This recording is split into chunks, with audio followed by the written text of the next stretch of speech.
Sasia e produkteve të prodhuara në tokën shqiptare që kanë shkuar në tregjet botërore ka arritur në 361.994 ton deri në muajin gusht 2025. Krahasuar me periudhën janar-gusht të vitit të kaluar, volumi i eksporteve është rritur me 9.1%. Por cilat janë produktet më të kërkuara nga konsumatorët e huaj?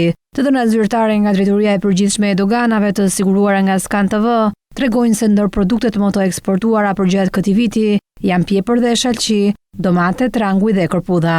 Në vendin e parë shndrojnë produktet pjepër dhe shalqi me 54.6 mijë ton të eksportuara vetëm në 8 muaj, duke regjistruar një rritje prej 12.4 mijë ton. Vlera e bostanorëve të eksportuar arriti në 12.9 milionë euro nga 10 milionë euro në 2024. Këto produkte duket se kanë lënë në hije domaten shqiptare, e cila ka një sasi ndjeshëm më të ulët në eksport, ndërsa ka pasur rënje në raport me 2024.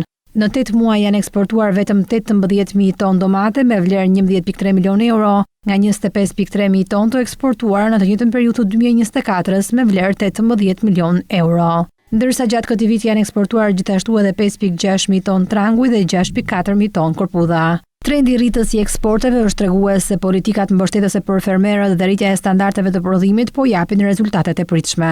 Objektivi ambicioz i qeverisë është që përmes instrumenteve të mbështetjes, siç është skema kombëtare, skema e investimeve, garancia sovrane apo linja e kredisë së butë, deri në vitin 2030 vlera e eksporteve të produkteve bujqësore të arrijë në 1 miliard euro.